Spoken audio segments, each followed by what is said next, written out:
Patrice clinked her wine glass against mine with a smirk and muttered, "I wish he'd just disappear," loud enough that it slid through the quiet of the dining room like a knife under skin. Everyone at the table froze. Her friend Carla's eyes went wide. Our neighbor Drew gave a polite chuckle, the kind people make when they don't want to pick sides. I heard someone drop their fork. It wasn't the first time Patrice had humiliated me in public, but it was the first time she said it like she meant it. Like I was a piece of furniture she'd grown tired of tripping over. I wiped my mouth with a napkin, looked up slowly, and said, calm as Sunday morning, "The moving truck's coming at 8. She laughed, too loud, too fake. "Moving where?" I smiled without blinking. "You'll find out." No one said a damn word after that. And that was the moment I stopped being a husband. Not out of anger. Out of precision. I finished my wine, helped clear the plates like the trained golden retriever I'd been for decades, then excused myself. In the soft glow of the study lamp, I opened the laptop I kept locked in the old toolbox under the sink, hidden in plain sight. I logged into our joint accounts. One click, another, confirm. Boom. I was gone. Financially, legally, almost surgically. It felt clean. I didn't leave with drama. I didn't sleep in the guest room. I didn't even take a suitcase.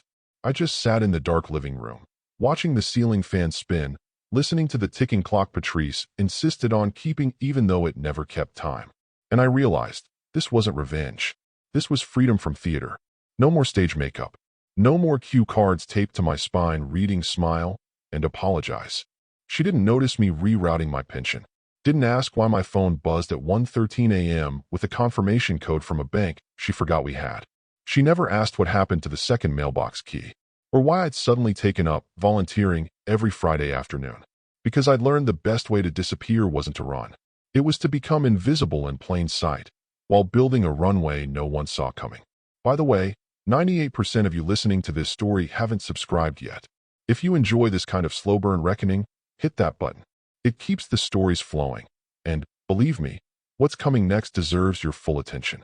That night, I visited a storage unit I hadn't opened since 2009. Same dent in the corner wall, same flickering hallway light. I walked past the dusty mountain of boxes labeled M's college crap and unlocked the false wall I'd installed years ago when Patrice thought I was going through a phase of woodwork therapy. Behind it, one metal briefcase, untouched. Inside it, copies of deeds, financial statements, a set of notarized affidavits, and a prepaid debit card with enough to disappear for a year, no questions asked. Funny thing is, I didn't want to run. I just wanted her to see what it felt like to talk into a room and get no echo back.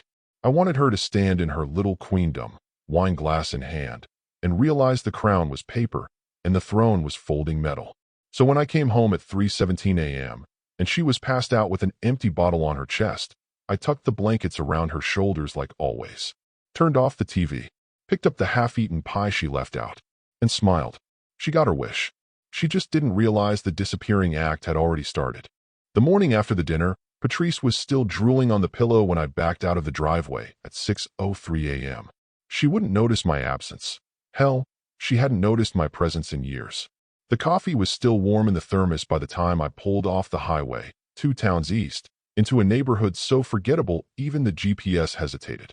Wexley Heights, a development built in the 80s, sandwiched between an abandoned grocery store and a shuttered bait shop.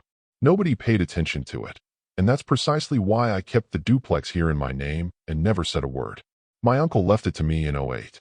Patrice was too busy planning our second New Beginning cruise to care what mail I was getting from the county registrar. The building stood like it always had, dull beige siding, green mailbox rusting just enough to look ugly, not enough to be replaced. But it was mine, untouched by her reach. The windows stared back at me like old friends who knew not to ask questions. Inside, it smelled of dust, plastic, and the faint trace of someone else's bad taste in wallpaper. I ran my fingers along the edge of the banister, solid wood, still no give. The pipes groaned like arthritic knees when I ran the tap, but the water came out clean. That's more than I could say about the lies in my house back home. I spent 40 minutes walking room to room. Not planning, not imagining, just confirming. This wasn't a fantasy. This was logistics. At 8 o'clock sharp, Roy pulled up in a silver pickup, parked diagonally across both spaces like he had every right to disrupt symmetry. He hadn't changed. Same gray jacket, same habit of chewing toothpicks like they were sentencing papers. He used to help guys like me back when transition was code for post-divorce rehab, not this calculated vanishing. You sure? He asked, before even saying hello. I nodded. Been sure for a while. He popped the glove compartment and handed over the folder. The checklist was precise, typed in that mechanical font he liked. Vehicle title transfer. Revocable trust activation. Lease agreement signed, effective Monday. Primary residence reassignment. Insurance policies redirected. I initialed every line, no hesitation. Roy watched me like a man confirming gravity still works. Your guy still good for Monday? I asked. He nodded. Movers at 8. Cleaning crew at noon. Realtor steps in by Thursday. Everything else is timed to digital triggers. I handed him a flash drive, encrypted and neatly labeled. Backups. Just in case. He took it, didn't even blink. You know, he said, chewing, you're the calmest disappearing man I've ever worked with. That's the trick, I said. You don't disappear from rage. You disappear from clarity. Roy chuckled. She gonna fight it? Not at first, I said, grabbing the manila envelope with the pre-approved wire instruction. She's too busy underestimating me. I didn't tell him about the little detail hidden in the lease, that the tenant moving in next door was Meredith. Not as a spy, just present, watchful. We'd talked quietly months ago. She knew what Patrice had said behind closed doors. She also knew her mother's brand of cruelty wasn't a phase, it was a pattern. I locked up the duplex, tucked the papers under my arm, and felt something I hadn't felt since my 3rd year of marriage. Control. Not power, not revenge, just the quiet, measured grip of control. On the way home, I passed a billboard advertising a couple's therapy retreat. Smiling faces, hand-holding in the woods. The irony made me laugh so hard I had to pull over.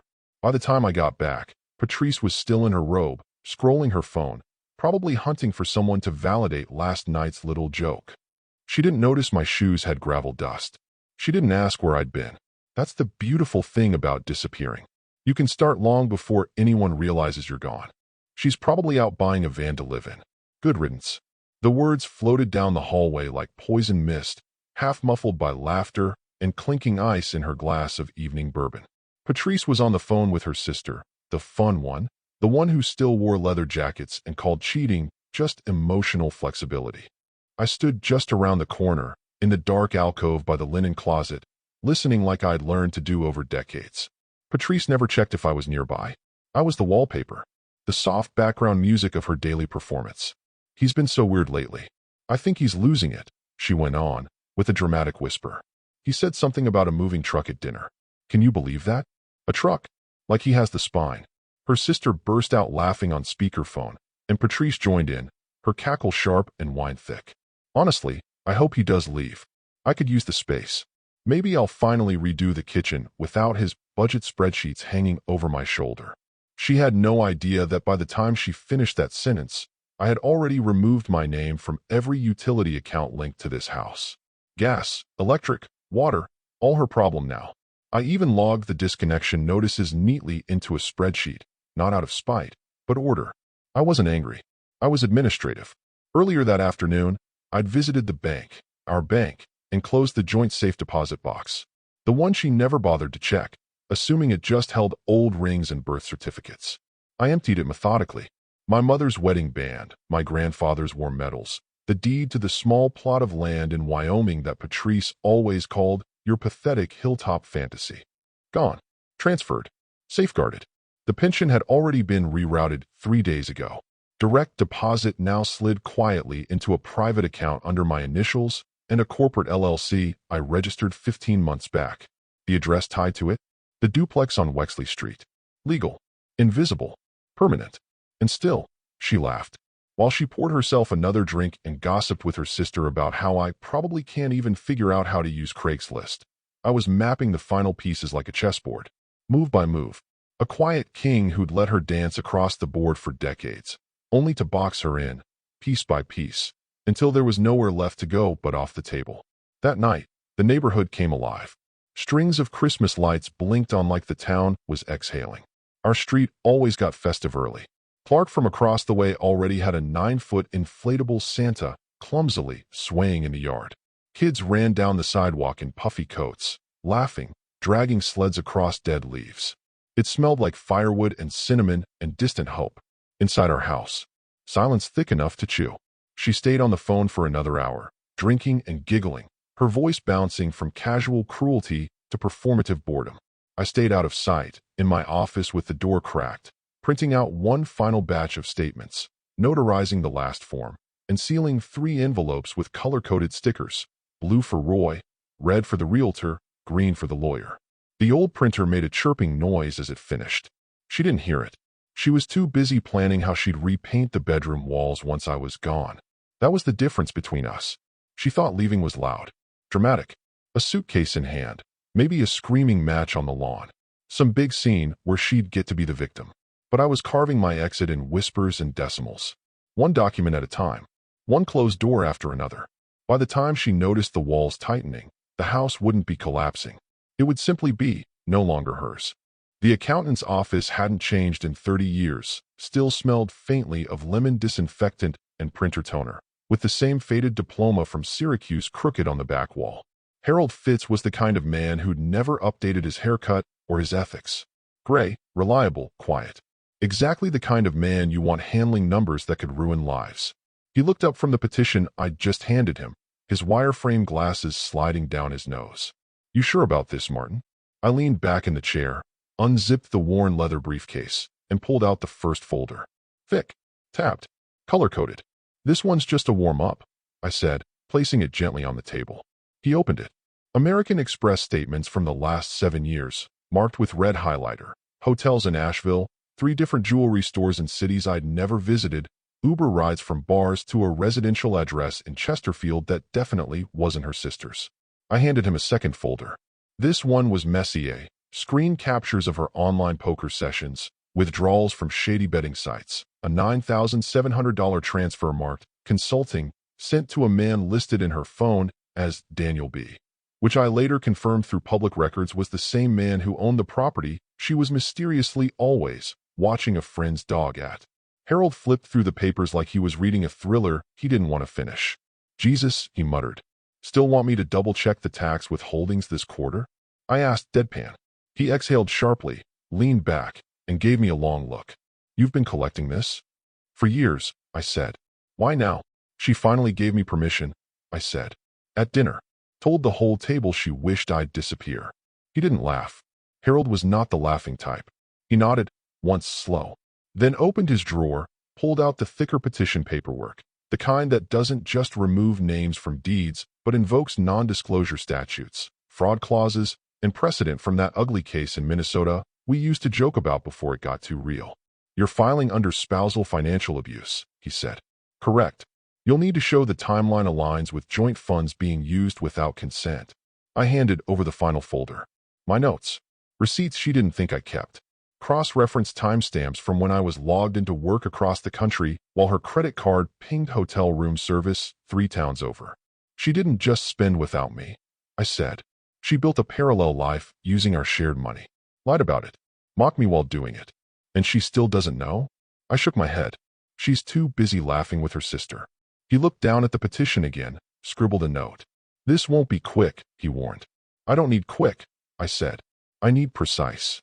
The room went quiet except for the low hum of the desktop PC. Harold adjusted his glasses, picked up the folders, and placed them into a locking cabinet beside the desk. This'll work," he said finally. "She's going to panic when she sees what's coming." "She's not going to see it," I said. "Not at first. That's the point." I stood, buttoned my coat, and shook his hand. "Next step is the black car." Harold blinked. "What black car?" I just smiled. "Thanks, Harold. Send the filings Monday. She thinks it's just another week." He nodded slowly, already back to his computer, typing into the client portal with the same quiet intensity he probably used to kill ants as a kid. Methodical, unmerciful, invisible. I left through the back door. I always used the back. Quiet. Predictable. Unlike what was about to happen next. Sunday morning arrived wearing a quiet tension, the kind that clings to the walls before a storm breaks. Patrice shuffled into the kitchen still in her robe, hair a frizzy halo of last night's neglect, mascara smudged into dark crescent moons beneath her eyes. The house was silent. Too silent. No clanking of dishes. No smell of bacon or coffee. Just the mechanical whir of the fridge and the faint hiss of the heating ducts. She barely noticed the missing second coffee mug. At 8:12 a.m., the black sedan pulled up.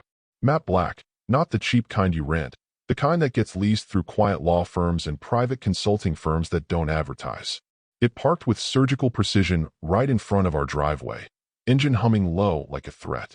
Patrice watched through the blinds, brow furrowed, clutching her phone like a crucifix.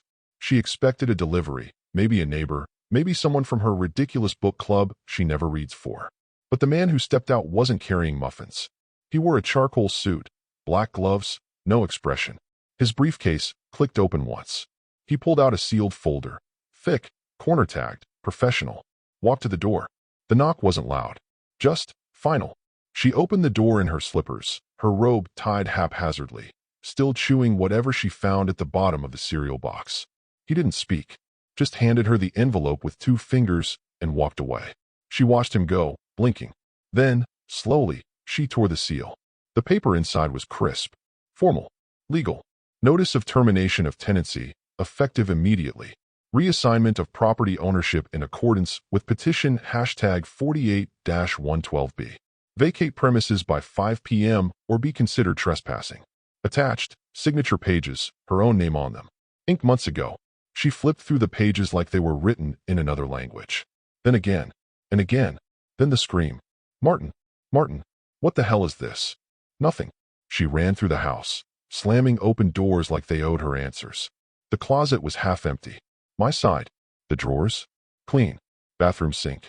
No toothbrush. No razor. Kitchen counter? Keys. My car key fob. House key. Safety deposit box key.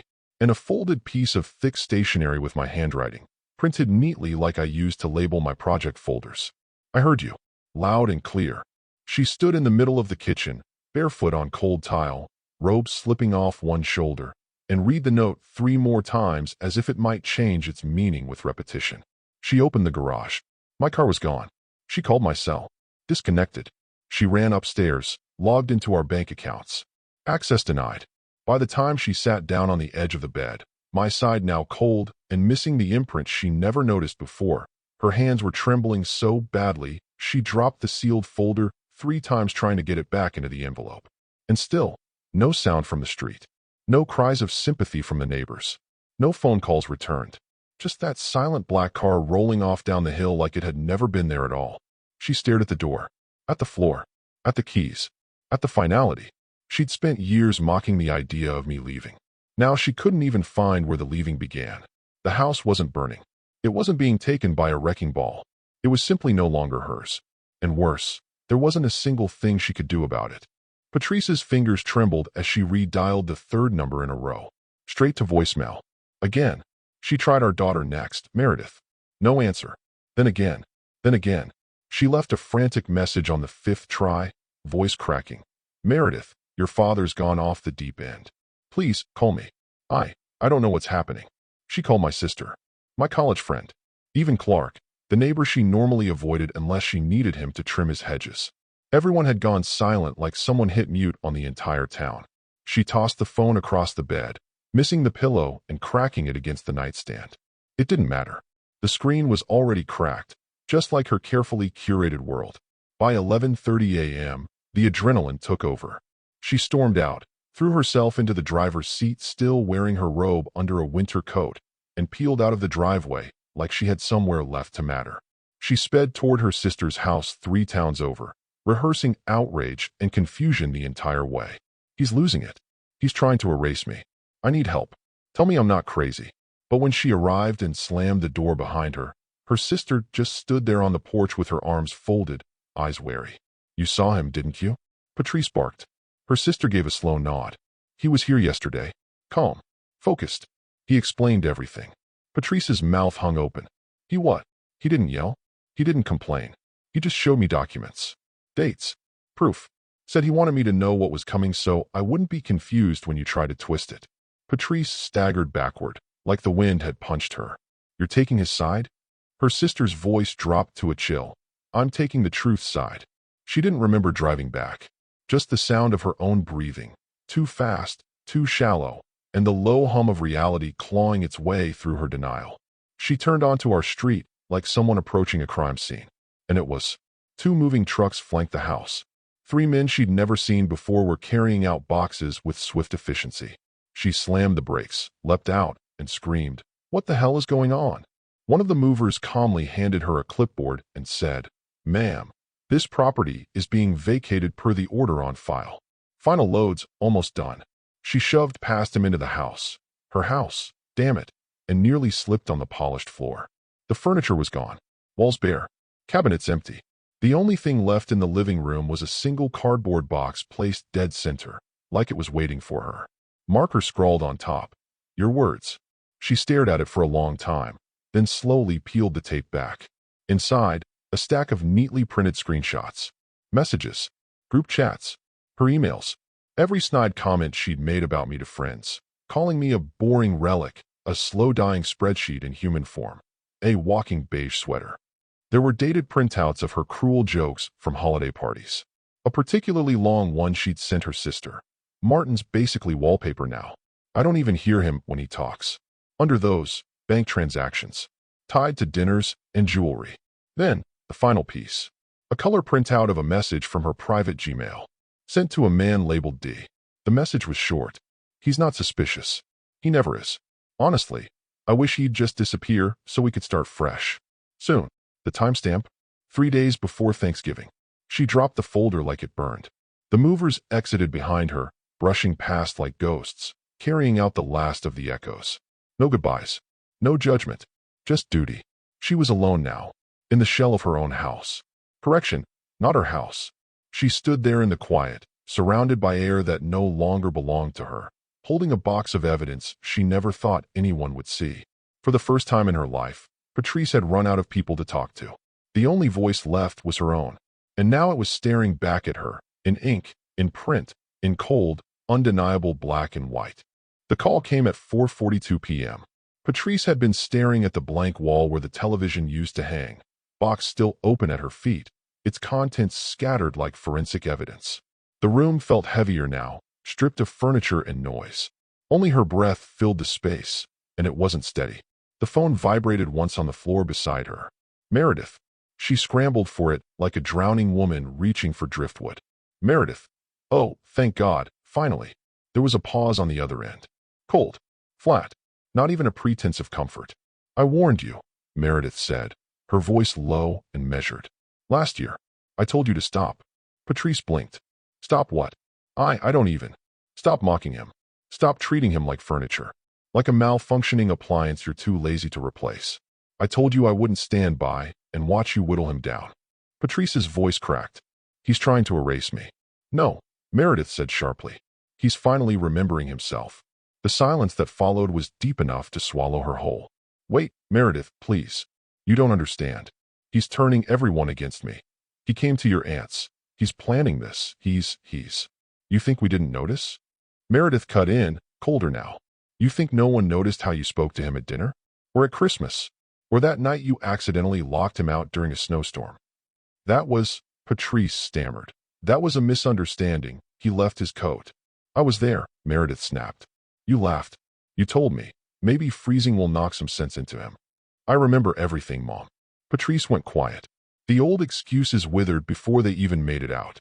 "I don't hate you," Meredith said after a long breath. "But I'm not rescuing you. You built this. One snide comment at a time." Then the click. The line went dead. Patrice sat there, holding the phone against her ear long after the screen went dark. Hoping, praying it was a mistake. That the call had dropped. That Meredith would call back and say she didn't mean it. But no call came. No text. Just the quiet weight of truth settling into her ribcage like wet cement. She tried to tell herself this was temporary. That blood was thicker than bruised pride. That daughters don't just turn cold overnight. But the worst part? She hadn't realized Meredith was slipping away for years. She'd missed the distancing. The short calls. The eye rolls when she belittled Martin at Thanksgiving. The forced smiles when she insulted his obsession with organization or teased him for spending weekends in the garage cataloging old photos. She'd mistaken silence for compliance. Now there was no hiding in it. Her daughter, their daughter, had chosen a side. And it wasn't hers. In that empty living room, with only a box full of shame and the echo of her own voice, Patrice felt it for the first time. Not confusion, not outrage, but something rawer. Abandonment. Not the kind she inflicted, the kind she couldn't outrun. At 9:06 the next morning, Patrice's inbox pinged. The subject line read, "Secure link, from the office of Langford, Sharp and Moore LLP." For a moment, she stared at it, blinking through a film of exhaustion. Her hand hovered over the mouse like it might burn her.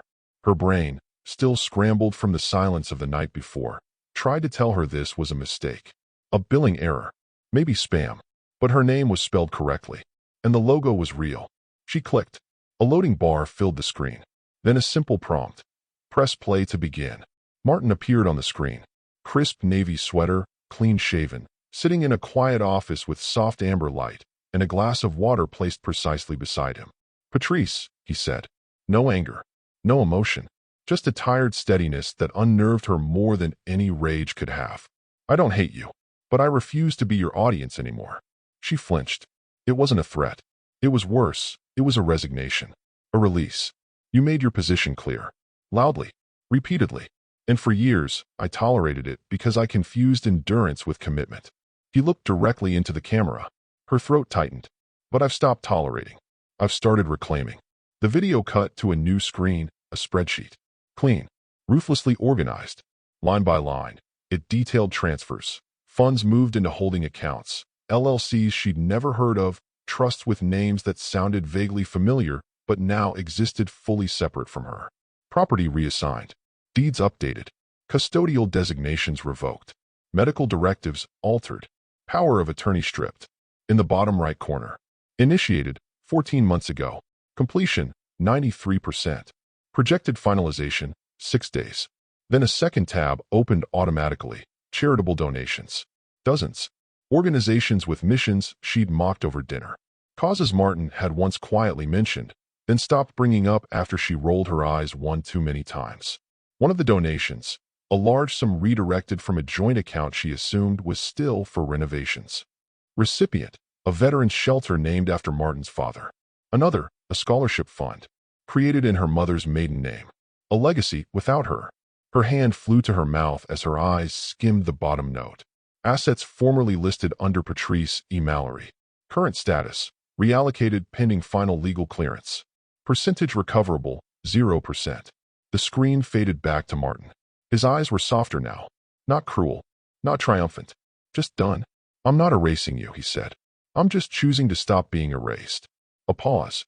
"This video will self-expire in 24 hours. You may download the attached documents for your records. But there's nothing left to argue. You made your wishes clear. You wished I'd disappear." He leaned forward slightly. "So I did." The video ended.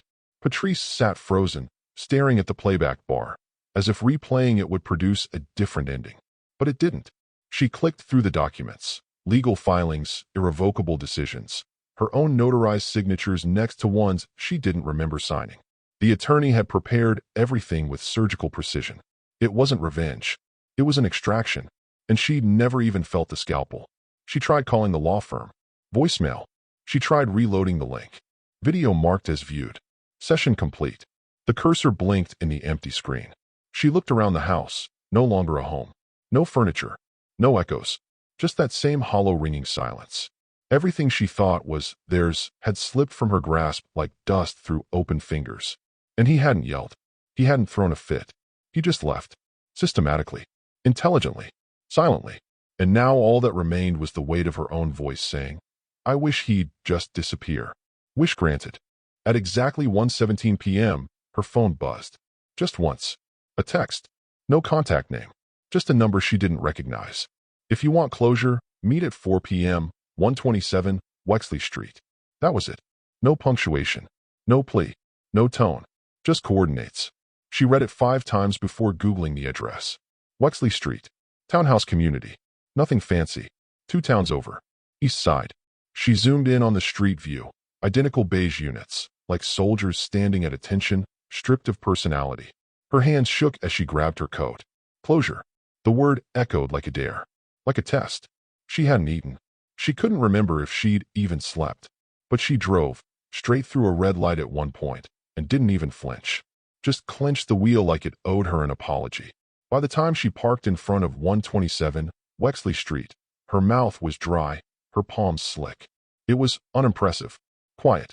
A single hanging plant by the door. A brass mailbox. A curtain slightly pulled to the side. She rang the bell once. The door opened almost immediately. Martin stood there. Not surprised. Not smug. Not welcoming either. Just present. He looked different. Not younger. Not happier. Just unburdened. Inside, the house was crisp. Minimalist.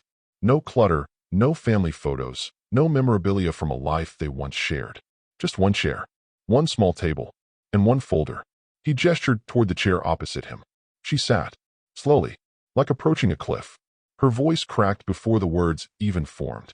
We can fix this. Martin looked at her for a long time. Not cruelly. Not angrily. Just with the weary stillness of a man who's already signed the final page. He pushed the folder across the table. She opened it. One check. Exactly covering her last mortgage contribution. Down to the cent. Nothing more. She blinked at it. What is this? Your half of the house, he said. The last one. It was never about the money. She swallowed hard. You planned all this. You were waiting for me to mess up. I wasn't waiting, he said. I was watching. And documenting. And deciding whether silence was strength or stupidity. He leaned forward, folded his hands. This place is where I'll be. Quiet. Out of your way. No more interruptions. You asked me to disappear. He nodded once. So I did. She stared at him, blinking rapidly, willing tears to come, but they didn't. You don't mean this, she said. I do, he said simply. You don't get to rewrite history just because I made a few mistakes. He tilted his head. Mistakes repeat. Patterns endure. Histories don't rewrite themselves. People do. She closed the folder, slowly, as if that might change the outcome. You're really just walking away? I already did, he said. This is just the echo. Silence stretched between them, heavy with years of words that now meant nothing. I don't hate you, he added. But I'm done performing for someone who boos from the front row. She opened her mouth. No sound came out. He stood, walked to the door, and held it open. The gesture wasn't chivalrous. It was final. She stood, folder clutched like a crutch, and walked past him. The last thing she saw before the door shut behind her was the room where a man had rebuilt himself brick by brick, after she'd spent years kicking at the foundation. There were no dramatic goodbyes. No last-minute breakdown. Just the sound of a lock turning. In a house that would never belong to her, not even in memory. That night, Patrice stood on the doorstep of what used to be her home, gripping the cold brass handle like it might still recognize her. But the lock didn't budge. She rattled it once, then harder. Nothing. Through the window, she saw only emptiness. Bare walls. Clean floors. The ghost of a life that had been removed like a stain scrubbed out with bleach. She turned, hoping, expecting, to see someone she could confront, demand answers from, force a reckoning. But the street was quiet. Until the car rolled by. A sleek black sedan, windows tinted, engine humming low. In the back seat, Martin sat. Not looking at her. Just forward. Still. Poised. She stepped off the porch, into the street, waving both hands. Martin. Nothing. The car slowed, but didn't stop. His eyes met hers for a single, frozen second. Then the car pulled away, tires whispering over asphalt like a secret being kept. She stood in the middle of the road, robe fluttering in the wind, and finally understood what it meant to be on the outside of your own story. The next morning, the realtor arrived with a clipboard and 2 assistants. Patrice tried to explain, to assert, to protest. But the paperwork had no space for her name. Ownership had already changed hands.